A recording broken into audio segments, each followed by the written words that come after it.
उंदीर मारी म्हणतो आपण त्याला, ते गिरीपुष्प, त्याच्यानंतर करंज, नंतर सुबाबू यासारख्या झाडाच्या फांद्या तोडून आणायच्या. जर कुट्टी मशीन तुमच्याकडे असेल तर कुट्टी मशीन जर सांगितलं त्याची कुट्टी करून घ्यायची आणि ते शेतावर पसरवायचं आणि ते जमिनीमध्ये मिक्स करायचं. हे अशा प्रकारचे हे हिरवळीचे खत आहेत. पूर्वी आपण ताग आहे, ढेंचा आहे यासारखी पिकं आपण घ्यायचो पाहिजे, आता ते बंद झाले. पण त्याच्यामध्ये खूप मोठं जमिनीत दुरुस्ती करण्यासाठी आता आपल्याला त्याचा खूप मोठा फायदा होणार आहे. म्हणून हे हिरवळीचे खतं आपल्याला घेणं गरजेचं आहे.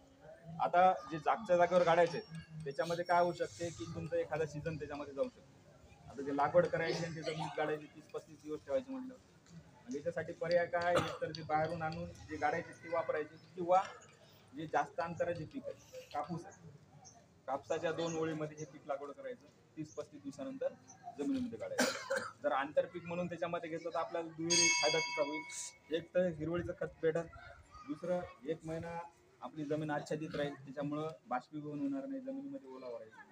त्याचबरोबर तणाचा सुद्धा प्रादुर्भाव कमी होईल.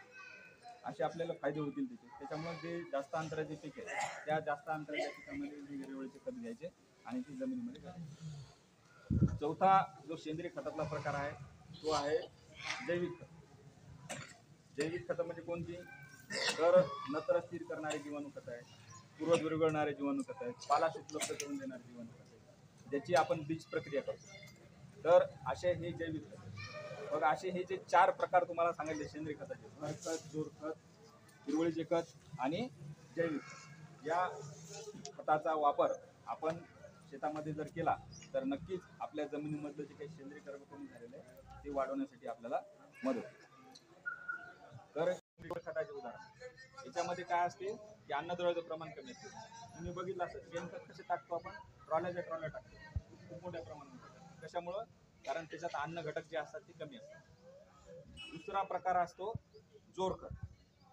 जोरखत मध्ये काय असते की त्याच्यामध्ये अन्नद्रव्याचं प्रमाण जास्त असते, ती जमिनीमध्ये कमी प्रमाणात टाकलं जातं, पिकाला कमी प्रमाणात टाकलं जातं, म्हणून त्या खताला आपण जोरखत म्हणतो. म्हणजे ते काय करतात, जमिनीला जोर देतात, पिकाला अन्नद्रव्य पुरवठा एकदम जोमात करतात, त्याच्यामुळे आपण त्या खताला काय म्हणतो, जोरखत म्हणतो. आता ही जोरखतं कोणती, तर सर्व प्रकारच्या ज्या अखाद्य पेंडी, ज्या जनावरं खातील त्या सर्व प्रकारच्या अखाद्य पेंडी आपण सेंद्रिय खत म्हणून वापरू शकतो, जोरखत म्हणून वापरू शकतो. कोणत्या असतात अशा, लिंबोळी पेंडे, एरंड पेंडे, करंची पेंडे यासारख्या सर्व प्रकारच्या पेंडी ज्याच्यामध्ये अन्नद्रव्याचं प्रमाण खूप मोठ्या प्रमाणामध्ये असतं. त्याच्यानंतर मासोळीच्या याच्यापासून सुद्धा खत तयार होते, हाडाच्या चुऱ्यापासून सुद्धा खत तयार होते, जे मांस आहे त्या मांसापासून सुद्धा खत तयार होते. हे सर्व खतं कशाच्या प्रकारामध्ये मोडतात, तर जोर खतामध्ये. तिसरा प्रकार आहे हिरवळीचे खत. हिरवळीचे खत म्हणजे काय, ते हिरवे असताना जमिनीमध्ये गाडतात, त्यामुळे त्या खताला काय म्हणतात, हिरवळीचे खत म्हणतात. मग हिरवळीच्या खतामध्ये 2 प्रकार आहेत, एक आहे जागच्या जागेवर जमिनीमध्ये गाडतात, दुसरा प्रकार आहे की तो बाहेरून आणून आपण जमिनीमध्ये गाडतो. असे 2 प्रकारचे हिरवळीचे खत असतात. तर जागच्या जागेवर जे गाडतो आपण त्याच्यामध्ये आहे ताग आहे, ढेंचा आहे, त्याच्यानंतर मूग आहे, चवळी आहे, यासारखी पिकं जमिनीवर घ्यायची आणि साधारणतः 30-35 दिवसाची ज्यावेळेस होतात त्यावेळेस ती काय करायची, जमिनीमध्ये गाडायची. म्हणजे ज्यावेळेस त्याला फुलं लागायला सुरुवात होते त्यावेळेस ती जमिनीमध्ये गाडायची. दुसरा प्रकार जो सांगितला तो आहे बाहेरून आणून तुम्हाला जमिनीमध्ये गाडायचे, तर त्याच्यामध्ये आहे गिरीसिडिया, गिरीपुष्प.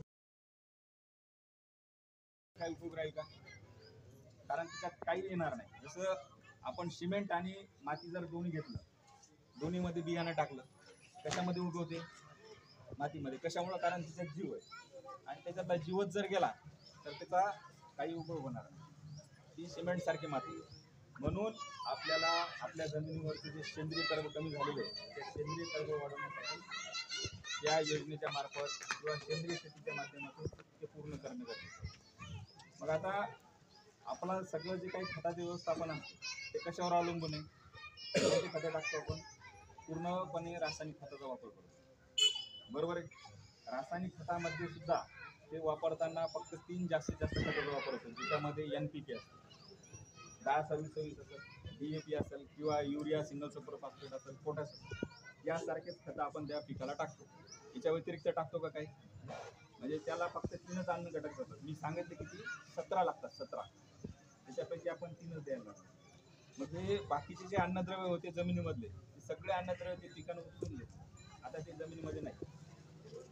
मग ते द्यायला लागतील ना आपल्याला, त्याची भर टाकायला लागेल ना जमिनीमध्ये. जर टाकलीच नाही तर त्याला ते भेटणार नाही आणि मग ते उत्पादनावर परिणाम होईल. म्हणून आपल्याला त्या सगळ्या अन्नद्रव्याचं व्यवस्थापन जर करायचं असेल तर त्याच्याकरता सेंद्रिय खताचा वापर त्याच्यासाठी करावा लागतो. मग आता पूर्वी काय वापरायचो आपण? शेणखत वापरायचो. आता शेणखत नाही. मग शेणखताला काय पर्याय आहे? त्या सेंद्रिय खताचा वापर आपण केला पाहिजे. मग सेंद्रिय खताचे प्रमुख 4 प्रकार पडतात. किती? 4 प्रकार. तर 4 प्रकारामध्ये सर्वात पहिला प्रकार असतो भरखत. भरखत म्हणजे काय? की ते त्याच्यामध्ये अन्नद्रव्याचं प्रमाण कमी असते, परंतु ते जमिनीमध्ये भर घालतात. काय करतात? भर घालतात. त्याच्यामुळे त्या खताला आपण भरखत म्हणतो. तर हे असे भरखत कोणते? तर जनावर